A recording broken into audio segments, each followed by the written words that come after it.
Excited to get back to work, face the challenge of going on the road in the SEC versus a very good stadium, very good team at night, a really awesome venue. So we got to be focused and ready to go. I know our staff and players have had great energy so far in the building. Yesterday's Mindset Monday, so excited about what we're doing and getting ready. You know, to recap last week, really proud of the physicality that our team played with and the effort. I thought our guys fought really hard and had the ball with a chance to win at the end of the game. But we got to find that winning play, and that's really on me as the head football coach to find that winning play for us in this program, and we got to keep working on it. You know, there was a couple of questions in the post-game press conference that I didn't have great answers to, and I said I'd get back to you, so I want to follow up on those questions. Number one, somebody asked why we didn't run the ball. I think when you watch the overall totality of the game, it comes down to our inability to stay on the field. You know, we had 10 third downs in that game. We were 1 for 10. It's hard to establish any type of rhythm or consistency on offense. We had 3 3-and-outs in a 4-play drive. And the third downs were not extremely long. It wasn't like we were behind the chains. We just didn't convert the way we needed to, which also swayed the time of possession and allowed them to have the ball too much. The second question was why we didn't execute on third downs, why it was lacking. You know, and that really is, after watching the tape, it's all of us. It's me organizing and making sure that we're practicing it the right way, making sure we're getting the right looks, making sure we have the right plan. It's the plan we put in place. It's the calls. It's the design of the scheme. It's the protection. It's the routes. It's the decision making. All of it has to improve, and that's something that we'll work on this week. So hopefully that answers those questions that we're pressing afterwards. But for us, our mindset is improvement and moving on to our next target. You know, Auburn is a really good football team. They've lost 3 really difficult games, 2 of them on the road, 1 at home, under some unusual circumstances, but they have a lot of fight. They're always in those games. They're a very good defensive football team, which allows them to always have an opportunity to be in the game. I think all 3 phases are well coached, well designed, and well schemed. You know, offensively, obviously, Coach Hugh Freeze has done an outstanding job with that offense. It hasn't clicked the way they all want it, but you can tell each week it's a little bit closer. It's a little bit closer. You know, their offensive linemen have 5 NFL caliber players on the offensive line. 2 of them are returning starters from last year. You know, they went out and got 2 really good players out of the portal at their tackle positions. Some of the highest ranked portal additions in the country. You know, again, going into the season, they were talking about those 5 guys being NFL prospects and being some of the best offensive linemen, and it shows up on tape. That's why they're able to run the ball. They ran the ball very well versus Auburn and versus Baylor, and then obviously last game. Wide receivers and tight ends, obviously an elite player with Cam Coleman, just elite ball skills. Really good player, can get open, fast, catch radius. Obviously, Eric Singleton Jr. was one of the most dynamic players in the portal that they got. Does a really good job at their slot position. They utilize him in a lot of different ways. Malcolm Simmons, the punt returner, also plays that position. Their running back, Jeremiah Cobb's a really good player. They utilize their quarterback as a +1 in the run game, who does a really good job on that. And then their tight end, Brandon Frazier, very physical player with great length that they can move around and utilize. So offensively, all the skill, weapons, an O-line that's really talented, so that we've got our challenges there. Defensively, again, very, very good defensively. DJ Durkin does an excellent job. Very multiple, very aggressive, plays, I don't even know what he plays. Plays a lot of defense. I mean, 4 down, 3 down, odd, bear, 3 safety, man, 4-man, 2, invert, blitzes, pressure. They got 2 NFL defensive ends that line up all over the field with Jay Crawford and with Keldrick Falk. They're 2 interiors. They rotate a ton of guys. They play a lot of different players. Linebackers fit downhill. Corners are as good as anywhere in the country. A lot of safeties. So really good football team. Just hasn't caught a few breaks for whatever reason. Just hasn't gone their way. So I'm sure that they're very anxious and ready to get after us. So we got our hands full, and that's what our focus is. So with that, I'll open up for questions. Start with Eli.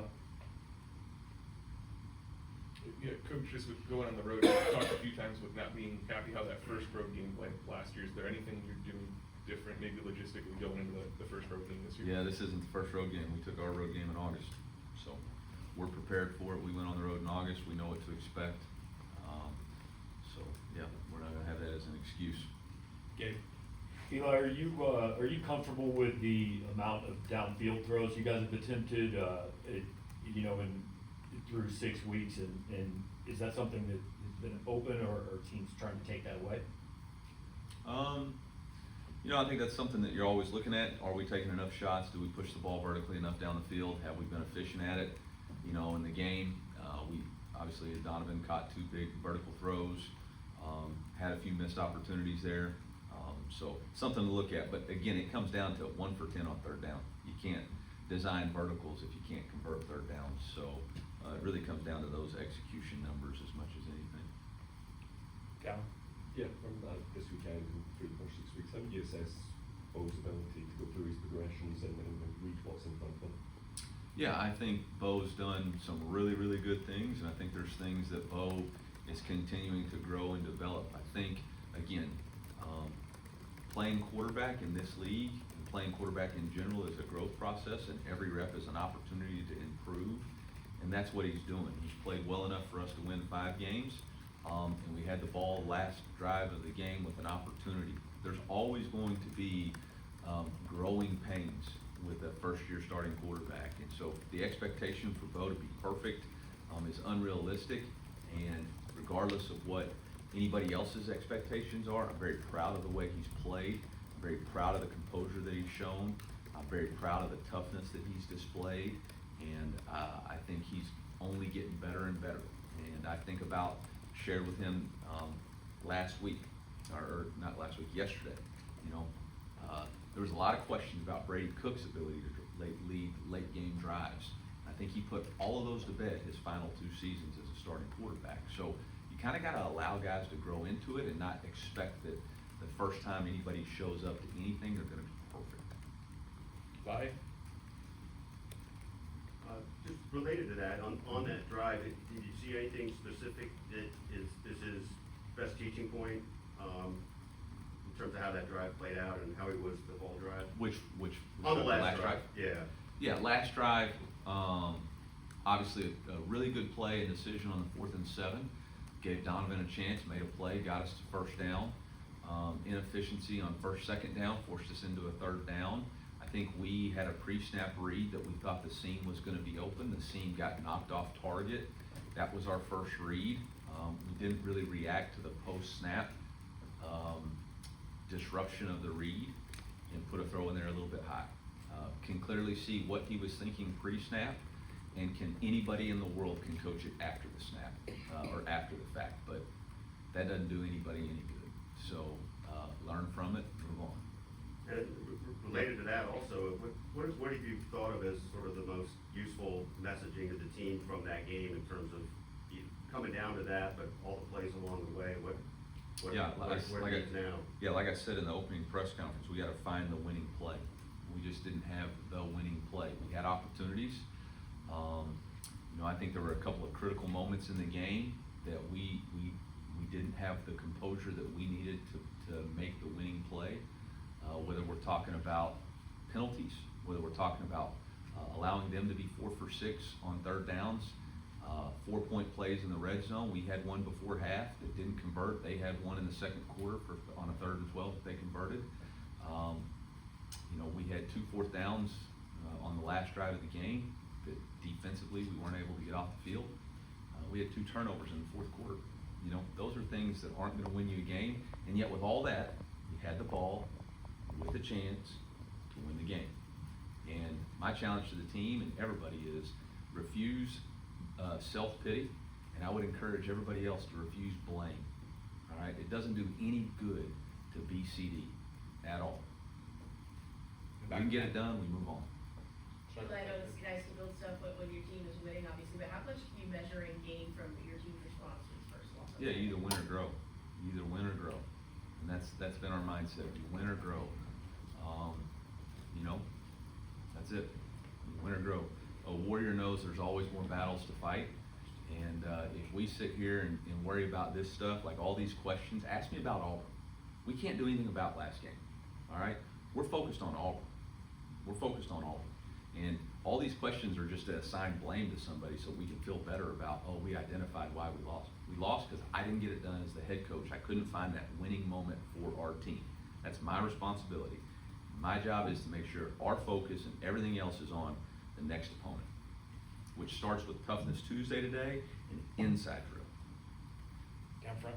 This question will be looking forward. You've mentioned Donovan's catches late in the game a couple of times. How do you see his role continuing to develop and grow throughout the rest of the season? Yeah, keep taking advantage of the opportunity that he has. We have really good wide receivers. Again, the rep distribution in that game, I mean, there was, at one point we had 36 offensive plays. That's our fault because we didn't convert third downs. So we want to get more plays, we want to get more touches, we want to do all that. Well, convert third downs.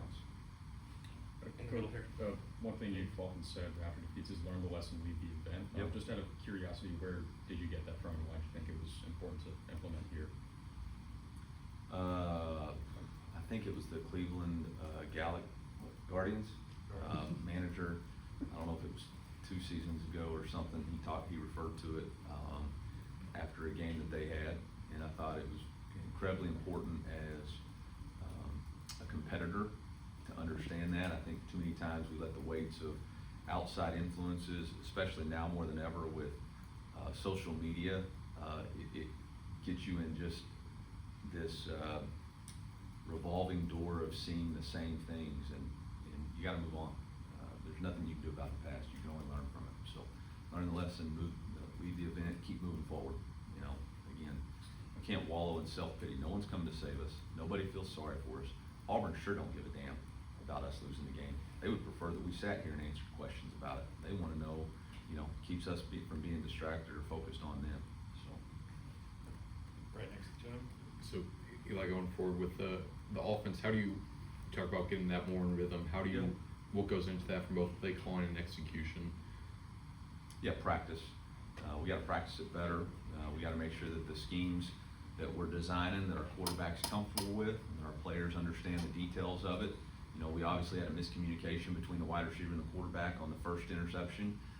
Can't happen, and if that wasn't clearly coached throughout the week, then that's on me as the head football coach. So making sure that the scheme is clearly communicated, taught, and practiced, and we understand all the different variables. Football is an interesting game because you got 22 people on the field with free will, and so all the designs, best laid plans, and mice and men, as soon as that ball snaps, you got 22 people that can do whatever they actually want to do. And if they don't all work in sync, I mean, it's a complete clown show. And if you got one guy that does something different, there's a lot of adjustment. And that one variable isn't just between the quarterback and the wide receiver. That variable can be between, hey, the nickel does something different than you thought, or the defensive tackle drops. I mean, it's a hell of a tough game. But it's real easy to do it after the fact. It's real easy to be an armchair quarterback. Unfortunately, we don't get redos or do-overs. You just got to keep practicing. Down front here, Coach. Is there anything different you're seeing from Jackson Arnold this year in a different uniform? And following up, is there anything different playing-wise for him in that uniform? Yeah, man, I'll say this. I mean, what Jackson Arnold's gone through, it's been very impressive to watch him play and perform. He's doing a great job taking care of the football. He's got the second longest streak in the SEC for without attempts without throwing an interception. He's an incredibly tough runner. Does a great job escaping the pocket, pushing vertical. It's a different scheme than what they were utilizing last year. I think there's a lot more comfort in watching him play. He understands. I think they know what their offensive identity is. Again, they were on the road for 2 games. I think it was a little bit tough. But those first 3 or 4, I mean, he was really good, and I thought really, really good in the first half versus Auburn. They got the tough break on the goal line, kind of changed momentum. But I think he's a really good player.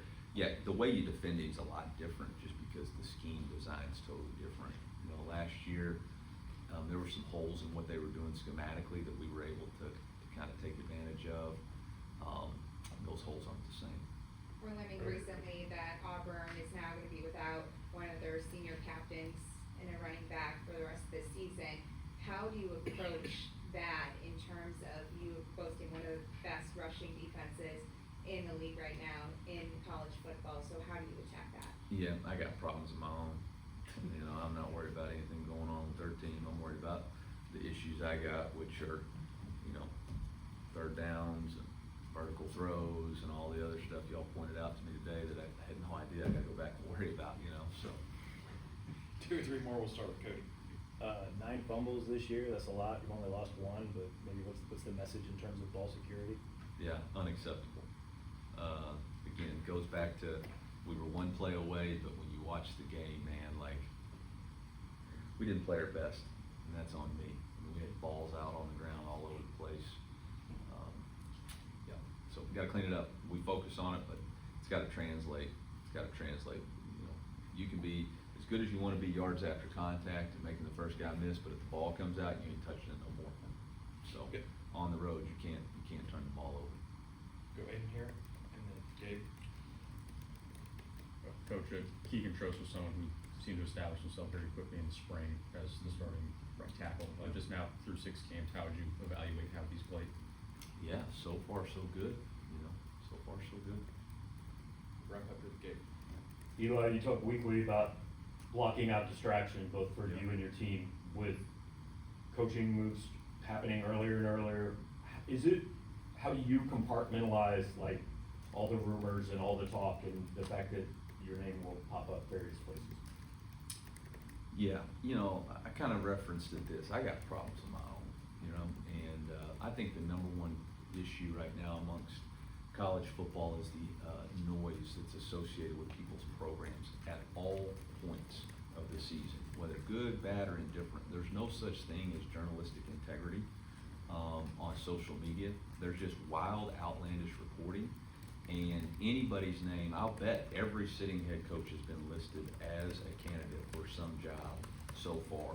And it, you know, as a team, as a coach, we gotta ignore the noise and focus on the things that we can control, which is winning and losing football games. You know, last week it was really unfortunate that Kirby's name got associated to something that was a complete lie. He'd never interviewed, didn't talk to anybody at Arkansas. It's a bunch of bull crap put out there to try to create distractions in a narrative that then comes over after the fact, after the game. And it's really disappointing, all right, that this stuff happens. Because again, Twitter ain't real, and it's just a bunch of bull crap thrown on message boards. So, how do I block it out? I ignore it. And I get mad about it when people ask me about it, you know. As far as my name associated with everything, that's awesome for the University of Missouri. It means we're doing something really good. It means that our administration is committed to excellence. It means all the investment that the people here have been made has resulted in our success. And, you know, yeah, that's what I'd say. It's a tip of the hat to the University of Missouri. It has nothing to do with me. It has everything to do with the players and the support staff and Josh trying to cut off the questions. 3 times. Yeah, so he's telling me quit rambling, but I would just say that, yeah, it's a tip of the hat to the University of Missouri, but I would encourage all the fans and everybody else, it's October 14th, is that what today is? Only thing that matters for us is wanna know this week, and anything outside of that is a distraction that you shouldn't even worry about. Don't even let it cross your mind, because man, I have no idea. You lose 3 games in a row, you may get fired, so I wouldn't worry about it. MIZ.